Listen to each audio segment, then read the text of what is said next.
Hello दोस्तों, नमस्कार। स्वागत है आपका हमारे YouTube चैनल देवभूमि स्टडी पॉइंट में। आप सभी कैसे हैं मित्रों? मैं उम्मीद करता हूं आप सभी भाई बंधु स्वस्थ होंगे और आप सभी की स्टडी दोस्तों काफ़ी ज़्यादा अच्छी चल रही होगी। तो साथियों, मैं आज आपके साथ डिस्कस करने वाला हूं यूकेपीएससी यूकेपीएससी परीक्षाओं के लिए हमारा हिंदी का प्रैक्टिस सेट, जिसमें दोस्तों हम लोग देखेंगे हिंदी के 50 महत्वपूर्ण प्रश्नों को।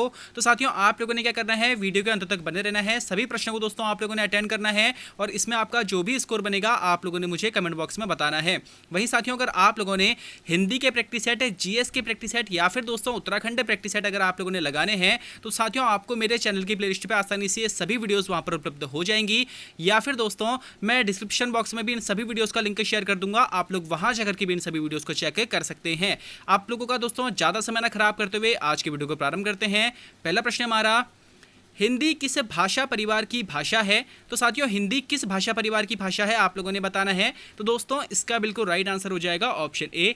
हिंदी दोस्तों भारोपीय भाषा परिवार की शाखा है। अब साथियों आपने ध्यान रखना कि जो भारोपीय भाषा परिवार है ना, इसकी कई सारी शाखाएं हैं। इसकी शाखाओं में दोस्तों इंडो आर्यन भाषा परिवार भी आता है। इसी इंडो आर्यन भाषा परिवार के अंतर्गत हमारी हिंदी भाषा भी बोली जाती है। ठीक है, और आपने दोस्तों एक पॉइंट और ध्यान में रखना है कि जो इंडो आर्यन भाषा परिवार है, यह दोस्तों इसमें सर्वाधिक भाषाएं हमारी बोली जाती हैं 2011 जनगणना के अनुसार। ठीक है, अगर आपसे पूछा जाएगा कि 2011 जनगणना के अनुसार सर्वाधिक किस भाषा परिवार की भाषाएं बोली जाती हैं, तो दोस्तों इंडो आर्यन भाषा परिवार की भाषाएं बोली जाती हैं, जो कि भारोपीय भाषा परिवार की एक शाखा है। अगला प्रश्न हमारा, श ध्वनि किसके अंतर्गत आती है? ये जो हमारा दोस्तों हमारा छ है, यह दोस्तों किसके अंतर्गत आता है आप लोगों ने बताना है। तो दोस्तों इसका बिल्कुल राइट आंसर हो जाएगा ऑप्शन सी। यह दोस्तों एक संयुक्त वर्ण है, यानी कि दोस्तों दो वर्णों के संयोग से, यानी कि दो वर्णों के योग से दोस्तों यह छ ध्वनि हमें देखने के लिए मिलती है। अब दोस्तों कौन से दो वर्णों के मेल से हमें छ ध्वनि देखने के लिए मिलती है? तो आधा का, यानी कि दोस्तों हलंत लगे हुए का, और दोस्तों हमारा जो मूर्धन्य शाह होता है, यानी पेट कटा जो शाह होता है, इन दोनों के ही मेल से दोस्तों हमें ये वाला छ देखने के लिए मिलता है। तो दोस्तों हमारा ऑप्शन सी बिल्कुल राइट आंसर हो जाएगा। अगला प्रश्न हमारा, अनुनासिक का संबंध किससे होता है? साथियों अनुनासिक का संबंध किससे है, इन चारों में से आप लोगों ने बताना है। तो दोस्तों इसका बिल्कुल राइट आंसर हो जाएगा ऑप्शन सी।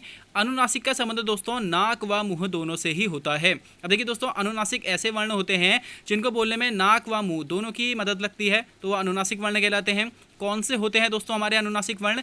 तो प्रत्येक व्यंजन वर्ग यानी कि दोस्तों स्पर्शी व्यंजन के जो हमारे 5 हमारे जो व्यंजन वर्ग हैं, इसमें के दोस्तों जो हमारे अंतिम वर्ण होते हैं ना, अंग, इय, अण, नौ और मौ, यह पांचों ही दोस्तों हमारे अनुनासिक वर्ण यानी कि नासिक के व्यंजन कहलाते हैं। अगला प्रश्न हमारा, शुद्ध वर्तनी का चयन कीजिए। अब साथियों आप लोगों ने इसकी शुद्ध वर्तनी बतानी है कि कौन सा जो हमारा शब्द है वह शुद्ध तरीके से लिखा गया है। तो दोस्तों इसका बिल्कुल राइट आंसर हो जाएगा हमारा ऑप्शन सी, औद्योगिकरण। दोस्तों इसका बिल्कुल राइट आंसर हमारा हो जाएगा। अब देखिए तो साथियों, जो इसमें हमें दिक्कत होती है वो ऑप्शन सी व ऑप्शन बी में रहती है। ठीक है, तो आपने दोस्तों ध्यान रखना है, औद्योगिकरण इस प्रकार से लिखा जाएगा। अगला प्रश्न हमारा, इनमें कौन स्वर संधि का उदाहरण है? अब दोस्तों ये जो 4 आपको उदाहरण दिए गए हैं, इनमें से कौन सा एक स्वर संधि का उदाहरण है आप लोगों ने बताना है। तो दोस्तों इसका बिल्कुल राइट आंसर हो जाएगा ऑप्शन डी, पवन। दोस्तों इसमें स्वर संधि का उदाहरण है। अगर दोस्तों आपसे पवन का संधि विच्छेद पूछा जाता है तो क्या हो जाएगा? तो पो धन अन। दोस्तों पो धन अन हमारा पवन का संधि विच्छेद हो जाएगा और इसमें हमारी अयादि संधि मौजूद है। वहीं दोस्तों संयोग, मनोहर और नमस्कार, यह दोस्तों हमारी स्वर संधि के टाइप में नहीं आती है। यानी कि दोस्तों जो मनोहर है यह दोस्तों हमारी विसर्ग संधि में आएगा, नमस्कार भी दोस्तों हमारा विसर्ग संधि में आएगा, जबकि दोस्तों जो संयोग है यह हमारा व्यंजन संधि का उदाहरण है। अगला प्रश्न हमारा, सदैव शब्द में प्रयुक्त संधि का नाम क्या होगा? अब दोस्तों सदैव शब्द में कौन सी एक संधि है आप लोगों ने बताना है। तो दोस्तों इसका बिल्कुल राइट आंसर हो जाएगा ऑप्शन बी, सदैव शब्द में दोस्तों हमारी स्वर संधि मौजूद है। अब दोस्तों सदैव जो है हमारी स्वर संधि की कौन सी संधि का टाइप है ये? तो दोस्तों इसका बिल्कुल राइट आंसर हो जाएगा हमारा वृद्धि संधि। ठीक है, दोस्तों जो सदैव है यह हमारा वृद्धि संधि का उदाहरण है, क्योंकि दोस्तों इसमें देखिए आ और ए के मेल से बड़ा वाला आय का निर्माण हो रहा है। सदा धन एव, दोस्तों इसका क्या हो जाएगा? संधि विच्छेद हो जाएगा। अगला प्रश्न हमारा, निम्न में से किस एक शब्द में उपसर्ग व प्रत्यय दोनों का प्रयोग हुआ है? तो दोस्तों इसका बिल्कुल राइट आंसर हो जाएगा ऑप्शन डी, स्वतंत्रता। दोस्तों हमारा एक ऐसा शब्द है जिसमें उपसर्ग व प्रत्यय दोनों का ही दोस्तों हमें प्रयोग देखने के लिए मिलता है। देखिए दोस्तों, इसमें जो मूल शब्द है वो क्या है, तो तंत्र दोस्तों इसमें मूल शब्द है। वहीं दोस्तों इसमें जो श्व लगा हुआ है वह हमारा उपसर्ग है और ता दोस्तों हमारा प्रत्यय है। तो दोस्तों आपने ध्यान में रखना है उपसर्ग होते क्या हैं, तो दोस्तों जो भी किसी मूल शब्द के आगे लग करके उसके अर्थ में परिवर्तन कर देते हैं वह दोस्तों हमारे उपसर्ग कहलाते हैं। और वही साथियों जो मूल शब्द के अंत में लग करके उसके अर्थ में विशेषता ले आते हैं यानी कि परिवर्तन कर देते हैं वह दोस्तों प्रत्यय कहलाते हैं। आपने दोनों पॉइंट्स को ध्यान में रखना है। अगला प्रश्न हमारा, गमन शब्द को विपरीतार्थक बनाने के लिए आप किस उपसर्ग का प्रयोग करेंगे, यानी कि दोस्तों गमन शब्द का अपोजिट बनाने के लिए, उसका विलोम बनाने के लिए आप इनमें से किस उपसर्ग का प्रयोग करेंगे आप लोगों ने बताना है। तो दोस्तों इसका बिल्कुल राइट आंसर हो जाएगा ऑप्शन बी। गमन शब्द का दोस्तों विपरीत बनाने के लिए हम लोग आ उपसर्ग का प्रयोग करेंगे। देखिए दोस्तों गमन का अर्थ क्या होता है, जाना, और आगमन का अर्थ क्या हो जाएगा दोस्तों, आना। ठीक है, तो ऑप्शन बी दोस्तों इसका बिल्कुल राइट आंसर हो जाएगा। अगला प्रश्न हमारा, कौन सा उपसर्ग आचार शब्द से पूर्व लगने पर उसका अर्थ जुल्म हो जाता है। तो देखिए साथियों, इसमें से जो हमारा अति उपसर्ग है ना, जब ये आचार शब्द से पहले लगेगा तो दोस्तों मिलकर के शब्द क्या बनेगा, अत्याचार। ठीक है, उसका अर्थ भी क्या होता है दोस्तों, जुल्म होता है। तो ऑप्शन बी दोस्तों इसका बिल्कुल राइट आंसर हो जाएगा। अगला प्रश्न हमारा, अव्ययी भाव समास का एक उदाहरण यथाशक्ति का सही विग्रह क्या होगा। अब देखिए साथियों, अव्ययी भाव समास को पहचानने की ट्रिक आप लोगों को मैं पहले भी बता चुका हूँ। क्या है दोस्तों कि आप लोगों ने क्या करना है, शब्द को देखना है, अगर उसमें दोस्तों उपसर्ग का प्रयोग हुआ है तो साथियों उसमें हमारा अव्ययी भाव समास होगा। ठीक है, आपने इस पॉइंट को ध्यान में रखना है। अव्ययी भाव समास आप लोग बिल्कुल आसानी से पकड़ सकेंगे उसके बाद। अब साथियों आपने यहाँ पर बताना है जो यथाशक्ति शब्द है इसका सही जो हमारा विग्रह है वह क्या होगा। तो दोस्तों इसका बिल्कुल राइट आंसर हो जाएगा ऑप्शन सी। शक्ति के अनुसार दोस्तों यथाशक्ति का हमारा सही विग्रह होगा। तो ऑप्शन सी दोस्तों इसका बिल्कुल राइट आंसर हो जाएगा। अगला प्रश्न हमारा, संस्कृत के ऐसे शब्द जिसे हम ज्यों का त्यों प्रयोग में लाते हैं क्या कहलाते हैं। अब दोस्तों संस्कृत के ऐसे शब्द जिसे हम ज्यों का त्यों प्रयोग में लाते हैं हमारे तत्सम शब्द कहलाते हैं। तो ऑप्शन ए दोस्तों इसका बिल्कुल हमारा राइट आंसर हो जाएगा। वही साथियों हिंदी के जो शब्द होते हैं तद्भव कहलाते हैं। ठीक है, ऐसे शब्द जो दोस्तों हमारे देश में ही जिनका निर्माण हो गया है, जिनके निर्माण का हमें पता ही नहीं चलता, वो देशज शब्द कहलाते हैं। और वहीं दोस्तों विदेश से ग्रहण करी हुई ध्वनियाँ हमारी विदेशज शब्द कहलाती हैं। अगला प्रश्न हमारा, स्वतंत्र सत्ता धारण ना करने वाले शब्द क्या कहलाते हैं। अब दोस्तों ऐसे शब्द जो स्वतंत्र सत्ता धारण नहीं करते हैं क्या कहलाएंगे। तो दोस्तों इसका बिल्कुल राइट आंसर हो जाएगा ऑप्शन बी। ऐसे शब्द दोस्तों यौगिक शब्द कहलाते हैं। देखिए साथियों यौगिक शब्द होते कौन कौन से हैं, तो संधि, समास, उपसर्ग, प्रत्यय, यह चारों दोस्तों क्या है हमारे यौगिक शब्द कहलाते हैं। अब आप खुद देखिए दोस्तों इनमें क्या हो रहा है, क्या ये स्वतंत्र सत्ता धारण कर रहे हैं, नहीं कर रहे हैं। इसमें दो शब्दों का योग हो रहा है उसके बाद जाकर के शब्द बन रहा है। तो दोस्तों ऑप्शन बी इसका बिल्कुल राइट आंसर हो जाएगा। अगला प्रश्न हमारा, निम्न में से कौन सा शब्द तुर्की भाषा का है। अब साथियों इनमें से आपने बताना कि कौन सा एक शब्द तुर्की भाषा का है। तो दोस्तों इसका बिल्कुल राइट आंसर हो जाएगा हमारा ऑप्शन डी। इनमें से दोस्तों कैंची जो शब्द है हमारा यह तुर्की भाषा का शब्द है। वही दोस्तों आपने चाय ध्यान में रखना है, जो चाय है यह चीनी भाषा का शब्द है। वही दोस्तों जो कमरा शब्द है वह हमारा एक पुर्तगाली शब्द है, और रिक्शा शब्द दोस्तों एक जापानी शब्द है। तो दोस्तों आपने चारों को ही ध्यान में रखना है। अगला प्रश्न हमारा, जिन शब्दों की उत्पत्ति का पता नहीं चलता उन्हें क्या कहा जाता है। अब दोस्तों मैंने अभी आपको पीछे ही बताया था कि ऐसे शब्द जिनकी उत्पत्ति का हमें पता नहीं चलता वह दोस्तों हमारे देशज शब्द कहलाते हैं। तो ऑप्शन सी दोस्तों इसका बिल्कुल राइट आंसर हो जाएगा। अब देखिए दोस्तों देशज शब्द आप लोग वैसे भी पहचान सकते हैं, आपको देखकर ही पता चल जाएगा कि यह हमारे देशज शब्द हैं। जैसे कि दोस्तों गड़बड़ हो गया, और या फिर इसके अलावा हमारा लोटा हो गया, पगड़ी हो गया। ठीक है, ये सभी क्या है दोस्तों हमारे देशज शब्द के ही उदाहरण है। तो साथियों अगला प्रश्न हमारा, बुढ़ापा भी एक प्रकार का अभिशाप है, इस वाक्य में बुढ़ापा शब्द की संज्ञा बताइए। अब साथियों आप लोगों ने बुढ़ापा शब्द की संज्ञा बतानी है। तो दोस्तों इसका बिल्कुल राइट आंसर हो जाएगा ऑप्शन सी। भाववाचक संज्ञा दोस्तों इसमें हमारी मौजूद होगी। देखिए साथियों किसी भी व्यक्ति की जो अवस्था होती है, ठीक है, यानी कि वो बुढ़ापे में है, यंग अवस्था में है, या फिर दोस्तों निरोगी है, तो यह सभी जो हमें देखने के लिए मिलते हैं ना, ये भाववाचक संज्ञा में देखने के लिए मिलते हैं। तो ऑप्शन सी दोस्तों इसका बिल्कुल राइट आंसर हो जाएगा। वहीं साथियों अगर आपसे पूछा जाए कि संज्ञा के कुल कितने भेद हैं, तो दोस्तों संज्ञा के कुल 5 भेद हैं हमारे, व्यक्ति, जाति, भाव, द्रव्य और समूह। ठीक है, तो व्यक्तिवाचक, जातिवाचक, भाववाचक, द्रव्यवाचक और समूहवाचक, यह 5 दोस्तों हमारे संज्ञा के प्रकार हैं। अगला प्रश्न हमारा, गीदड़ का स्त्रीलिंग क्या होगा। अब साथियों गीदड़ का स्त्रीलिंग आप लोगों ने बताना है। तो दोस्तों इसका बिल्कुल राइट आंसर हो जाएगा ऑप्शन सी। गीदड़ का स्त्रीलिंग दोस्तों गीदड़ी होगा। तो दोस्तों ऑप्शन सी इसका बिल्कुल राइट आंसर हो जाएगा। इसमें दोस्तों ऑप्शन सी और ऑप्शन बी में कई सारे जो लोग हैं वह कंफ्यूज हो जाते हैं, तो आपने ध्यान में रखना है दोस्तों कि गीदड़ का स्त्रीलिंग गीदड़ी होगा। अगला प्रश्न हमारा, सच्चरित्रता किस मूल शब्द से बना है। तो साथियों जो सच्चरित्रता है यह हमारा जो है चरित्र जो है इसमें हमारा दोस्तों मूल शब्द हो जाएगा। ठीक है, देखिए साथियों चरित्र इसमें हमारा मूल शब्द है, वहीं इसमें सत जो है सत दोस्तों सत इसमें हमारा उपसर्ग है और ता इसमें लगा हुआ हमारा प्रत्यय है, तो इसमें दोस्तों हमारा जो मूल शब्द होगा चरित्र हो जाएगा। अगला प्रश्न दोस्तों हमारा नेत्री शब्द का पुल्लिंग रूप क्या होगा। अब दोस्तों नेत्री शब्द का पुल्लिंग रूप क्या है आप लोगों ने बताना है। तो साथियों इसका बिल्कुल राइट आंसर हो जाएगा ऑप्शन ए, नेत्री शब्द का पुल्लिंग दोस्तों नेता हो जाएगा। अब साथियों आपसे कभी इस प्रकार से पूछा सकता है कि नेता शब्द का स्त्रीलिंग क्या होगा, तो वहाँ पर दोस्तों आपको नेताइन, नेत्री, बहुत सारी चीज़ें मिलेंगी। अब ज़्यादातर दोस्तों आप लोगों ने देखा होगा हम लोग बोलचाल की भाषा में नेताइन कह देते हैं। ठीक है, तो दोस्तों नेताइन नहीं होगा, क्या हो जाएगा नेता शब्द का हमारा स्त्रीलिंग शब्द तो नेत्री होगा। तो आपने दोनों तरीके से ध्यान में रखना है। अगला प्रश्न हमारा चारपाई पर भाई साहब बैठे हैं, इस वाक्य में चारपाई शब्द किस कारक पे है। अब देखिए दोस्तों साथियों आप सभी जानते हैं कि में और पर किस कारक के कारक चिन्ह है हमारे, तो अधिकरण के हमारे कारक चिन्ह है, तो ऑप्शन डी दोस्तों इसका बिल्कुल राइट आंसर हो जाएगा। अगला प्रश्न हमारा निम्नलिखित शब्दों में सदा स्त्रीलिंग वाला शब्द कौन सा है। अब साथियों इन चार शब्दों में से ऐसा शब्द कौन सा है जो हमेशा स्त्रीलिंग में ही रहता है, तो साथियों इसका बिल्कुल राइट आंसर हो जाएगा हमारा ऑप्शन सी, मकड़ी शब्द दोस्तों इन चारों में से हमारा ऐसा शब्द है जो हमेशा स्त्रीलिंग वाला शब्द है। ठीक है, हमेशा स्त्रीलिंग में ही इसका प्रयोग किया जाता है। बाकी शब्द दोस्तों आप लोग वाक्य प्रयोग करके चेक कर सकते हैं कि स्त्रीलिंग है या पुल्लिंग है। अगला प्रश्न हमारा गयंद का अर्थ क्या होगा। और साथियों गयंद का क्या अर्थ है इन चारों में से आप लोगों ने बताना है, तो साथियों इसका बिल्कुल राइट आंसर हो जाएगा ऑप्शन ए, गयंद का अर्थ दोस्तों बड़ा हाथी होता है, तो ऑप्शन ए दोस्तों इसका बिल्कुल राइट आंसर हो जाएगा। अगला प्रश्न हमारा युद्ध देखकर अशोक का कठोर हृदय मोम जैसा पिघल पड़ा, वाक्य में विशेष्य क्या है। अब साथियों विशेष्य यानी कि आप लोग एक तरीके से मान सकते हैं कि संज्ञा शब्द क्या है। ठीक है, विशेष्य क्या है, तो दोस्तों इसका बिल्कुल राइट आंसर हो जाएगा हमारा ऑप्शन सी, हृदय दोस्तों इसमें हमारा क्या है विशेष्य हो जाएगा, और दोस्तों जो कठोर होगा वह क्या हो जाएगा इसका विशेषण हो जाएगा। अगला प्रश्न हमारा मुझे किस प्रकार का सर्वनाम है। तो साथियों आप सभी जानते होंगे कि व्यक्ति अगर अपने बारे में बात कर रहा है तो दोस्तों उसमें उत्तम पुरुष सर्वनाम होता है, तो मुझे दोस्तों इसमें हमारा उत्तम पुरुष सर्वनाम हो जाएगा। वहीं साथियों किसी दूसरे वक्ता से बात कर रहा है, ठीक है, यानी कि किसी दूसरे व्यक्ति के साथ बात कर रहा है जो उसकी बातों को सुनने वाला है, वह दोस्तों मध्यम पुरुष हो जाएगा। और जो अगर वह दोनों मिलकर के किसी तीसरे की बात करते हैं तो वह दोस्तों अन्य पुरुष हो जाएगा। तो इसका आंसर दोस्तों हमारा ऑप्शन ए उत्तम पुरुष बिल्कुल राइट आंसर हो जाएगा। अगला प्रश्न हमारा कौन सा शब्द जातिवाचक संज्ञा नहीं है। तो साथियों जातिवाचक संज्ञा इन चारों में से कौन सी नहीं है आप लोगों ने बताना है। तो दोस्तों इसका बिल्कुल राइट आंसर हो जाएगा ऑप्शन सी, इनमें से दोस्तों जो सुंदर शब्द है यह हमारा जातिवाचक संज्ञा नहीं है।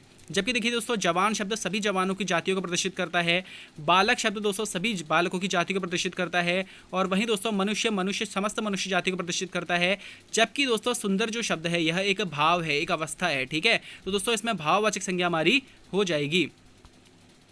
अगला प्रश्न हमारा इनमें से कौन सा शब्द अब्ज शब्द का पर्यायवाची है। तो साथियों अब्ज शब्द का पर्यायवाची इन चारों में से ही कौन सा है आप लोगों ने बताना है। तो दोस्तों इसका बिल्कुल राइट आंसर हो जाएगा ऑप्शन डी, अब्ज शब्द का जो पर्यायवाची है दोस्तों वह हमारा तामरस हो जाएगा। देखिए दोस्तों अब्ज और जो तामरस है यह दोनों ही दोस्तों कमल के पर्यायवाची हैं, तो आपने इनको वैसे भी ध्यान में रखना है। वहीं साथियों मयूख और अर्ची यह जो दोनों ही शब्द हैं दोस्तों किरण शब्द के पर्यायवाची हैं। ठीक है, और वासव दोस्तों इंद्र का पर्यायवाची है, तो आपने चारों को ही ध्यान में रखना है। तो साथियों अगला प्रश्न हमारा मनु शब्द में इनमें से कौन सा प्रत्यय लगाकर मानव शब्द बना है। तो दोस्तों इसका बिल्कुल राइट आंसर हो जाएगा ऑप्शन ए, मनु शब्द में दोस्तों जब हम लोग आ प्रत्यय का इस्तेमाल करते हैं तो हमारा मानव शब्द बन जाता है, तो ऑप्शन ए दोस्तों इसका बिल्कुल राइट आंसर हो जाएगा। अगला प्रश्न हमारा निम्न शब्दों में से एक का अर्थ धन, मतलब, कारण और लिए है। अब दोस्तों वो कौन सा शब्द ऐसा है जिसके इन चार मतलब हमारे चार अर्थ निकलते हैं। तो दोस्तों इसका बिल्कुल राइट आंसर हो जाएगा ऑप्शन सी, यानी कि दोस्तों अर्थ एक ऐसा शब्द है जिसका अर्थ होता है धन, मतलब, कारण और लिए। अगला प्रश्न हमारा अनेकार्थी शब्द कनक का अर्थ नहीं है। अब दोस्तों कनक का कौन सा इनमें से एक अर्थ नहीं है आप लोगों ने बताना है। तो दोस्तों इसका बिल्कुल राइट आंसर हो जाएगा हमारा ऑप्शन डी, बादल दोस्तों कनक शब्द का अर्थ नहीं है। वहीं साथियों कनक शब्द का अर्थ सोना, धतूरा और गेहूं यह तीनों ही निकलता है, तो आपने इन तीनों को ही ध्यान में रखना है। अगला प्रश्न दोस्तों हमारा अमीय का पर्यायवाची शब्द क्या होगा। अब साथियों सबसे पहले आपने ध्यान रखना है जो अमीय पर्यायवाची शब्द है ना यह अमृत का पर्यायवाची होता है। ठीक है, और वहीं दोस्तों अमृत का पर्यायवाची सुधा भी होता है, तो ऑप्शन बी दोस्तों इसका राइट आंसर हो जाएगा।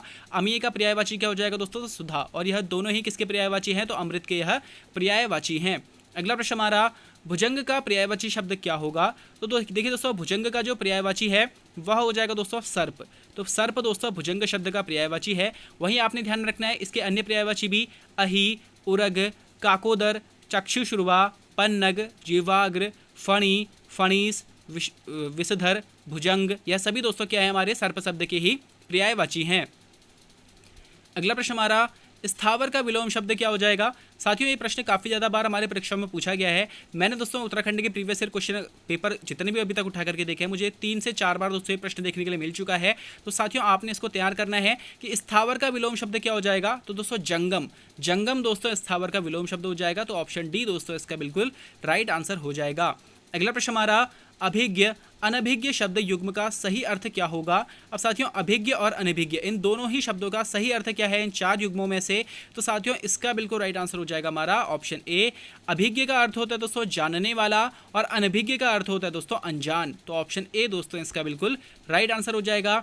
अगला प्रश्न हमारा, टिप्पण की भाषा कैसी होनी चाहिए? देखिए साथियों टिप्पण की जो भाषा है वह वस्तु प्रधान होनी चाहिए, यानी कि सब्जेक्ट से रिलेटेड होनी चाहिए। सब्जेक्ट से बाहर आपकी टिप्पण की भाषा नहीं होनी चाहिए। तो ऑप्शन सी दोस्तों इसका बिल्कुल राइट आंसर हो जाएगा।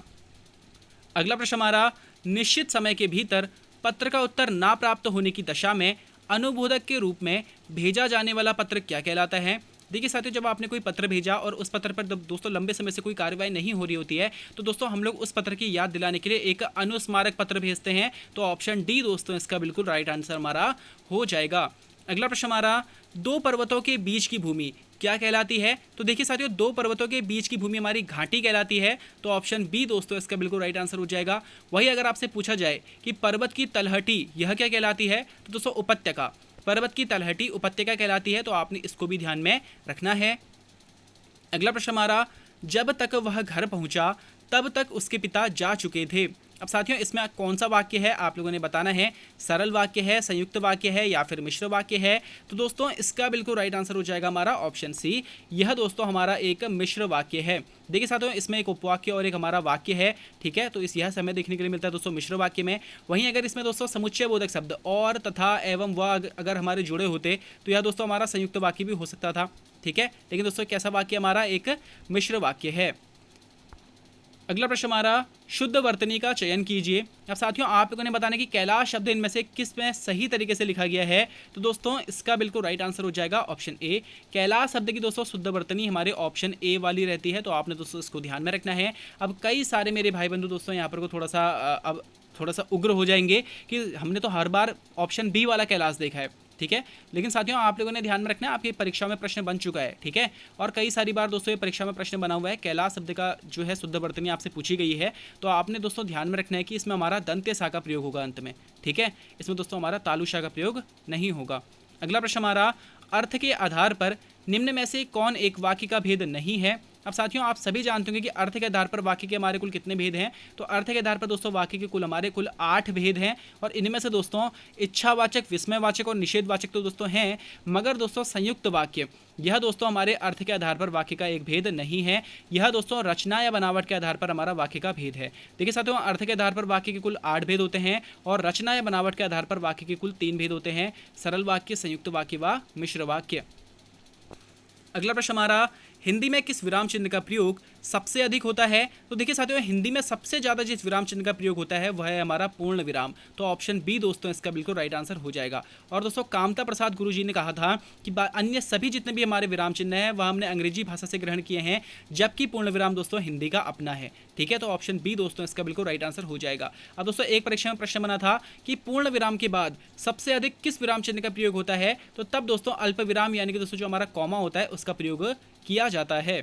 अगला प्रश्न हमारा, यह जो दोस्तों आपको चिन्ह दिखाई दे रहा है यह निम्न में से कौन सा चिन्ह है आप लोगों ने बताना है। तो साथियों इसका बिल्कुल राइट आंसर हो जाएगा ऑप्शन डी। यह चिन्ह दोस्तों हंसपद चिन्ह है।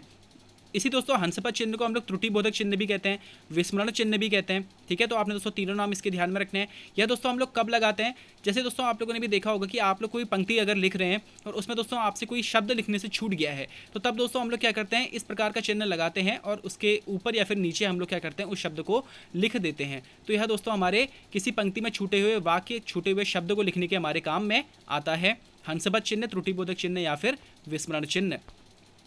अगला प्रश्न हमारा, यह फाइल प्रबंधक तक पहुंचाओ, अर्थ के आधार पर किस प्रकार का वाक्य है। तो देखिए दोस्तों, इसको आपको देखते ही पता चल रहा है कि इसमें आज्ञा दी जा रही है। ठीक है, तो किस प्रकार का वाक्य हो जाएगा, आज्ञावाचक वाक्य हो जाएगा। यह चारों ही दोस्तों हमारे अर्थ के आधार पर वाक्य के 8 भेदों में से 4 भेद हैं।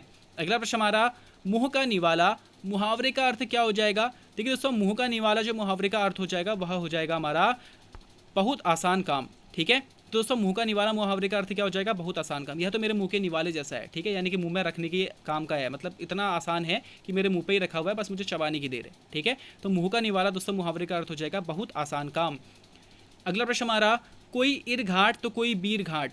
ये जो दोस्तों हमारा मुहावरा है, यानी कि जो हमारी लोकोक्ति है, इसका अर्थ क्या होगा। तो दोस्तों इसका बिल्कुल राइट आंसर हो जाएगा हमारा तालमेल ना होना। तो ऑप्शन बी दोस्तों इसका बिल्कुल राइट आंसर हमारा हो जाएगा, क्योंकि देखिए दोस्तों कोई इस तरफ है कोई उस तरफ है, यानी कि इनके बीच में दोस्तों कोई तालमेल नहीं है। तो ऑप्शन बी दोस्तों इसका बिल्कुल सही आंसर हो जाएगा।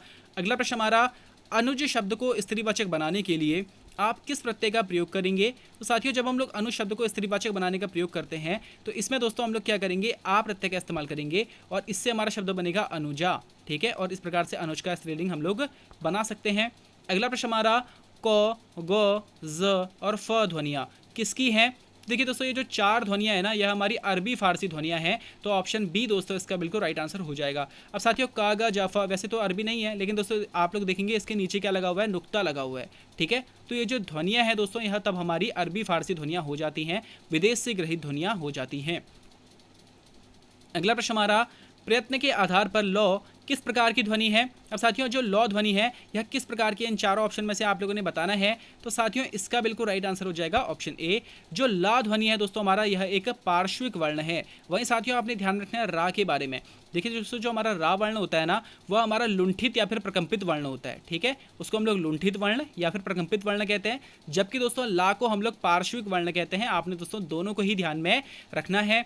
अगला प्रश्न हमारा, इनमें से किस बोली का बिहारी हिंदी से संबंध नहीं है। तो देखिए दोस्तों, मगही, मैथिली और भोजपुरी तीनों का ही संबंध दोस्तों हमें बिहारी हिंदी से देखने के लिए मिलता है, जबकि दोस्तों जो अवधी भाषा है यह हमारी पूर्वी हिंदी की एक बोली है। तो ऑप्शन ए दोस्तों हमारा इसका बिल्कुल राइट आंसर हो। तो साथियों अगला प्रश्न हमारा, विकास की दृष्टि से प्राकृत की पूर्वकालीन अवस्था का नाम क्या हो जाएगा। देखिए साथियों, विकास की दृष्टि से आपसे प्राकृत की पूर्वकालीन अवस्था का नाम पूछा गया है, तो इसका आंसर हो जाएगा दोस्तों ऑप्शन ए पाली। देखिए दोस्तों, सबसे पहले हमारी कौन सी भाषा थी, संस्कृत, उसके बाद पाली, फिर प्राकृत, फिर दोस्तों अपभ्रंश। जब दोस्तों अपभ्रंश का अंतिम समय चल रहा था तो अपभ्रंश को दोस्तों अवहट्ट कहा गया, और उसके बाद दोस्तों आई हिंदी। तो दोस्तों इस हिसाब से जब हम देखते हैं, इस विकास के क्रम में जब हम लोग देखते हैं, तो प्राकृत की पूर्वकालीन अवस्था पड़ती है हमारी पाली। तो ऑप्शन ए दोस्तों इसका बिल्कुल राइट आंसर हो जाएगा। अगला प्रश्न हमारा, जैसी बहे बयार पीठ तब तैसी दीजे, इस लोकोक्ति का अर्थ क्या हो जाएगा। तो देखिए दोस्तों, जैसी बहे बयार पीठ तब तैसी दीजिए, इस लोकोक्ति का अर्थ हो जाएगा समय का रुख देखकर काम करना चाहिए। तो ऑप्शन ए दोस्तों इसका बिल्कुल राइट आंसर हो जाएगा। और दोस्तों आज का हमारा अंतिम प्रश्न है, वाक्य के अशुद्ध भाग का चयन कीजिए। ये दोस्तों एक पूरा वाक्य है, इसमें दोस्तों आप लोगों को ऑप्शन दिया गया है कि कौन से ऑप्शन में भाग, जो वाक्य का भाग है वहाँ पर गलत पड़ रहा है, या फिर दोस्तों इस पूरा, अगर आपको लगता है पूरा ही वाक्य ठीक है तो ऑप्शन डी भी आप लोग बता सकते हैं। तो दोस्तों आपका वाक्य है, दीपावली पर कुछ लोग चमचमाते चांदी के बर्तन खरीदने का लोभ संवरण ना कर सके। तो इसका दोस्तों हमारा जो अशुद्ध भाग पड़ेगा वो पड़ेगा ऑप्शन बी, चमचमाती चांदी के बर्तन। यहाँ पर दोस्तों क्या होना चाहिए था, दीपावली पर कुछ लोग चांदी के चमचमाते बर्तन खरीदने का लोभ संवरण ना कर सके, जबकि दोस्तों इसमें उल्टे तरीके से लिखा गया है चमचमाती चांदी के बर्तन। ठीक है, यहाँ पर होना क्या चाहिए था, चांदी के चमचमाते बर्तन खरीदने का लोभ संवरण ना कर सके। तो ऑप्शन बी दोस्तों इसका हमारा अशुद्ध भाग हो जाएगा। तो साथियों आप लोग मुझे बताइएगा इसमें आपका स्कोर क्या रहा है। आप लोगों को दोस्तों इसमें जो भी स्कोर बनेगा आप लोग मुझे कमेंट बॉक्स में बता सकते हैं। वहीं साथियों आप लोगों को अगर हिंदी, जीएस या फिर दोस्तों उत्तराखंड के प्रैक्टिस सेट लगाने हैं तो आपको दोस्तों मेरे चैनल की प्लेलिस्ट पर आसानी से सभी वीडियोज़ वहाँ पर उपलब्ध हो जाएंगी, या फिर दोस्तों मैं डिस्क्रिप्शन बॉक्स में भी इन सभी वीडियोज़ का लिंक शेयर कर दूंगा, तो आप लोग वहाँ जाकर के भी इन सभी वीडियोज़ को चेक कर सकते हैं। वही साथियों आप लोगों को आपके आगामी एग्जाम्स के लिए हार्दिक बधाई, शुभकामनाएं देते हुए मैं अपनी वाणी को दोस्तों विराम देता हूं। धन्यवाद।